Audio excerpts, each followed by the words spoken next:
अस्सलामुअलैकुम, क्या हाल चाल है आप सबके। एजे इलेक्ट्रिक यूट्यूब चैनल के साथ मेरा नाम आमिर है। प्यारे दोस्तों, इस सीज़न में यानी कि 2026 में सोलर लगवाने वाले लोगों का रुझान पीवी इन्वर्टर्स, जिनको हम आम जुबान में देसी इन्वर्टर कहते हैं, इनकी तरफ थोड़ा ज़्यादा बढ़ने लग गया है। क्योंकि अब इन इन्वर्टर्स के अंदर भी नए नए जदीद फीचर्स आने लग गए हैं और अब तो बड़े बड़े ब्रांड्स ने भी ये इन्वर्टर जो है वो इंट्रोड्यूस करवाने शुरू कर दिए हैं, जो कि बगैर बैटरी और बगैर वापटा के सिंगल सोलर से ही आपके घर का सारा लोड, हत्ता कि एसी तक का लोड, मोटरों तक का लोड भी उठाने की सलाहियत रखते हैं। उसकी वजह यह है कि ये नहायत ही कम बजट में 30,000 से लेके 50,000 60,000 की रेंज में 6 से 10 किलोवाट तक के इन्वर्टर्स आपको अच्छी क्वालिटी के मिल जाते हैं। और चूंकि काफ़ी सारे लोगों का इनके साथ कामयाब तजर्बा भी है पिछले 1-2 साल से, तो मैंने सोचा कि चलें इस मौजू के ऊपर भी लब कुशाई की जाए और किसी देसी इन्वर्टर को, पीवी इन्वर्टर को खोल के अंदर से दिखाया जाए कि आखिर इसके अंदर क्या ऐसी चीज़ लगी होती है जो कि हमारे सोलर पैनल से आने वाली पावर को इस्तेमाल करते हुए हमारे घर का लोड चलाती है। और काफ़ी कंपनियां ये दावा करती हैं कि हमारे इन्वर्टर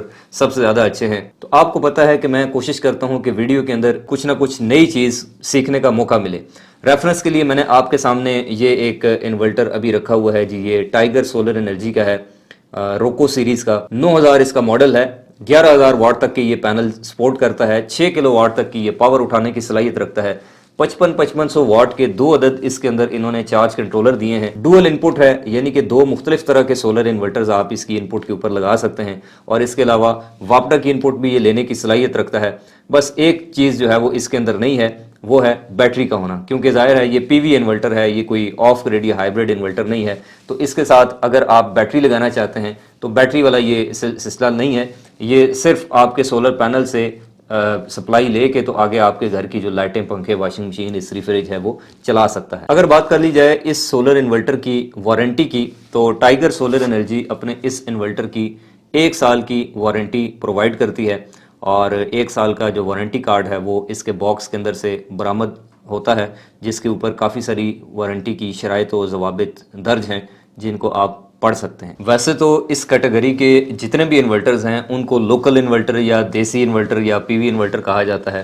लेकिन इस इन्वर्टर के बारे में कंपनी का दावा यह है कि ये लोकल मैन्युफैक्चर्ड नहीं है, बल्कि ये चाइना से तैयार किया गया है।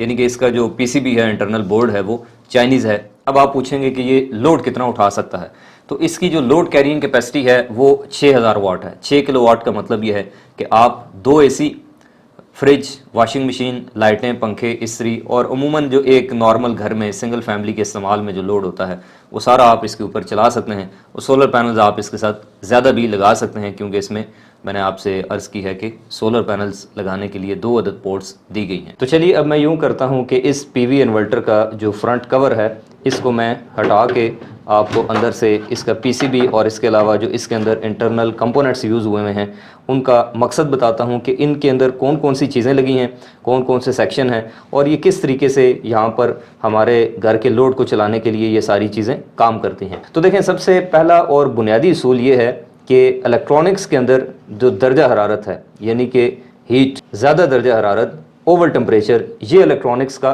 दुश्मन है। यानी कि ये जितने भी कंपोनेंट्स लगे हुए हैं, अगर ये ज़्यादा टेम्परेचर के ऊपर परफॉर्म करेंगे तो फिर ये ज़्यादा अरसे तक चल नहीं पाएंगे, इनकी एफिशिएंसी भी मुतासर होगी और इसके अलावा आग लगने के जो चांसेस हैं वो भी ज़्यादा होंगे। तो यहाँ पर ऊपर वाली साइड पे अगर मैं आपको दिखा सकूँ तो आपको टोटल 6 अदद जो डीसी बस कैपेसिटर्स इनको हम कहते हैं ये नज़र आ रहे होंगे। टाइगर सोलर एनर्जी का दावा है इस इन्वर्टर के बारे में कि भाई इसके अंदर हमने 6 कैपेसिटर यूज़ किए हैं, जबकि बाकी कंपनियों के जो पीवी इन्वर्टर्स होते हैं उनके अंदर अमूमन सिर्फ 2 या 3 कैपेसिटर्स लगाए जाते हैं, लेकिन इसके अंदर जो है वो 6 अदद कैपेसिटर्स इस्तेमाल किए गए हैं।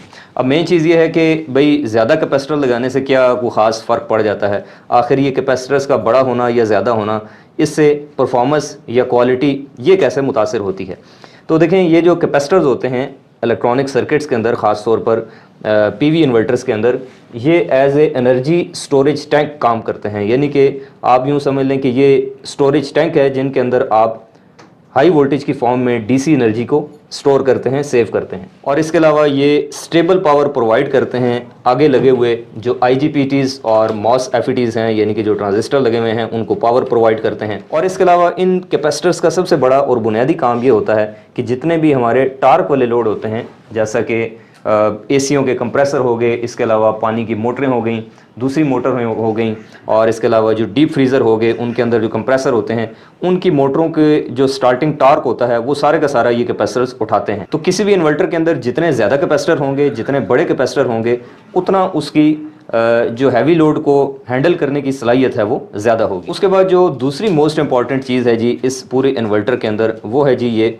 ऑरेंज कलर के इंडक्टर। इनको हम कॉपर कॉइल भी कह सकते हैं, इंडक्टर भी कह सकते हैं, या फिर आप इनको चोक भी कह सकते हैं। इनको चोक भी कहा जाता है। इनका काम ये होता है कि ये एज ए फ़िल्टर, जैसे कि आपके जिस्म के अंदर गुर्दे होते हैं वो खून को फ़िल्टर करते हैं, बिल्कुल ऐसे ही इलेक्ट्रॉनिक सर्किट्स के अंदर ये जो इंडक्टर होता है इसको इलेक्ट्रिकल नॉइज़ की फ़िल्ट्रेशन के लिए इस्तेमाल किया जाता है। और जितनी भी सिग्नल के अंदर जो नॉइज़ होती है, हार्मोनिक्स होती है, उसको ग्राउंड करने के लिए इसको इस्तेमाल किया जाता है। और जितना किसी इन्वर्टर के अंदर चोक का साइज़ अच्छा होगा, बड़ा होगा, उतना उसकी जो साइन वेव है वो प्योर होगी, और ये चीज़ फ़ायदा देगी आपकी जो सेंसिटिव इलेक्ट्रॉनिक इक्विपमेंट हैं, या फिर जो आपके लोड्स हैं जैसे रेफ्रिजरेटर हैं, एलईडीज़ हैं और इलेक्ट्रॉनिक डिवाइसेस हैं, उनको चलने के लिए आपको पता है कि प्योर साइन वेव की ज़रूरत होती है। तो अगर किसी इन्वर्टर के अंदर ये जो चोक्स हैं ये इधर भी लगी हुई हैं, यहाँ पर इस साइड पे भी लगी हैं, और इसके अलावा यहाँ भी लगी हैं, तो ये अगर लगी हों तो ये इस बात का सबूत होता है कि ये इन्वर्टर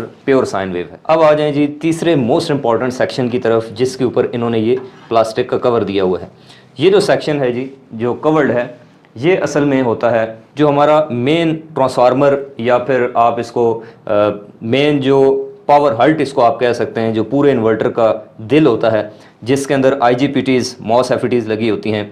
और बेसिकली इन्वर्टर के अंदर यही वो सर्किट है जो कि DC to AC कन्वर्जन करता है, और इन्वर्टर का नाम इसी सर्किट की वजह से इन्वर्टर है। और इसको डिज़ाइन करते वक्त इस बात का ध्यान रखा जाता है कि इसके अंदर जो हीट सिंक लगाए जाएँ वो ऐसे हों कि बेटर एयर फ्लो हो सके, इसके अलावा जो हीट है उसको रिड्यूस किया जा सके, ताकि कंपोनेंट्स की लाइफ बढ़ सके। क्योंकि मैं पहले अर्ज़ कर चुका हूं कि जितनी ज़्यादा हीट होगी उतना ज़्यादा आपके इन्वर्टर की परफॉर्मेंस स्लो होगी। इसी तरह से एक और मोस्ट इंपॉर्टेंट चीज़, ये जो आपको यहाँ पर ये ब्लू कलर के ये जो आपको MOVs नज़र आ रहे हैं, इनको हम MOVs कहते हैं। ये बेसिकली प्रोटेक्शन कंपोनेंट्स होते हैं सारे, और ये फिल्टरिंग कैपेसिटर के तौर पर काम करते हैं, नॉइज़ को फिल्टर करते हैं, इसके अलावा ग्रिड की फ्लक्चुएशंस को हैंडल करते हैं, और अप्लायंसेस की सेफ्टी का ख्याल करते हैं। काफ़ी सारे काम हैं इनको, क्योंकि आपको पता है कि पाकिस्तान में ग्रिड के जो वोल्टेज हैं वो काफ़ी अनस्टेबल होते हैं। तो इस तरह की जगहों के ऊपर यहाँ पर जो लोकल इन्वर्टर्स बनाए जाते हैं उनके अंदर इनका इस्तेमाल किया जाना नहायत ज़रूरी है। और सबसे ज़्यादा इंपॉर्टेंट जो चीज़ है वो है जी ये नीचे जो PCB है, ये PCB का जो डिज़ाइन है, PCB की जो लेयर्स हैं और इसकी जो क्वालिटी है, ये भी बहुत ज़्यादा मैटर करती है जी किसी भी इन्वर्टर के अंदर। जितना किसी सोलर इन्वर्टर के अंदर ये जो PCB है, ये जो इंटरनल डिज़ाइन है, ये जो कंपोनेंट्स हैं, इनकी क्वालिटी अच्छी होगी, चीज़ें ज़रा फासले पे होंगी, दूर होंगी, उसका साइज़ बड़ा होगा, एयर फ्लो का जो मैनेजमेंट का सिस्टम है वो अच्छा होगा, उतनी उसकी परफॉर्मेंस भी आपको अच्छी देखने को मिलेगी, और वही लॉन्ग टर्म भी ज़्यादा चलेगा। इसके अलावा एक और चीज़ जो कि सेफ्टी से रिलेटेड है वो ये है कि अगर आप इन्वर्टर को ऑन हालत में कहीं से चलते हुए उतारें, और आप अगर इसका कोई ऑपरेशन करना चाहते हैं, इसका कवर रिमूव करना चाहते हैं, तो नहायत एहतियात से आपने काम करना है। या तो आप नहायत प्रोफेशनल हों या फिर ट्रेंड हों, तभी आप इसको ओपन करें। उसकी वजह यह है कि ये जो कैपेसिटर्स लगे हुए हैं, ये ऑफ़ होने के बाद भी इनके अंदर अच्छी खासी एनर्जी स्टोर्ड होती है, जो कि आपको अच्छा खासा हैवी किस्म का बिजली का झटका दे सकती है। इन्वर्टर के नीचे वाली साइड पे अगर मैं आपको दिखाऊं तो यहाँ पर PV1 और PV2 आपको यहाँ पर सोलर पैनल्स के कनेक्शन करने के लिए ये पॉइंट मिल जाते हैं, और यहाँ पर आपको वापडा के कनेक्ट करने के पॉइंट मिल जाते हैं, और साथ में जो लोड है यानी कि जो आउटपुट है वो आपने इन टर्मिनल से लेनी है। इधर एक्सटर्नल CT लगाने का भी ऑप्शन मौजूद है, और इस साइड पे अगर आप देखें तो एक अदद कम्युनिकेशन पोर्ट भी दी गई है, और ये नीचे इसका कूलिंग फ़ैन है जो कि इंटरनल जो हीट है उसको बाहर निकालेगा। ऑन ऑफ का जो बटन है स्विच, ये साइड पे दिया गया है, और इसी तरह से यहाँ पे आपको एंटी डस्ट फ़िल्टर भी दोनों साइडों पे मिल जाते हैं, जिनको आपने वक्फे से कुछ अरसे बाद लाजमी क्लीन करना है। अब आखिर में बात कर लेते हैं जी टाइगर कंपनी की इस रोको सीरीज़ के PV इन्वर्टर की मौजूदा कीमत की। तो कंपनी ने इसकी कीमत रखी है जी 53,000 पे। 53,000 में ये आपको घर बैठे मिल सकता है, या फिर आप इसको अपनी लोकल मार्केट से भी ख़रीद सकते हैं। मैं उम्मीद करता हूँ कि आज की वीडियो आपके इल्म में इजाफे का सबब बनी होगी। अगर आप चाहते हैं कि आइंदा भी इलेक्ट्रिकल इंजीनियरिंग से रिलेटेड नॉलेज से भरपूर वीडियोस आपको मिलती रहा करें, आप इस यूट्यूब चैनल AJ इलेक्ट्रिक को सब्सक्राइब करें। इंशाल्लाह मिलते हैं नेक्स्ट वीडियो में, तब तक के लिए फ़ी अमान अल्लाह।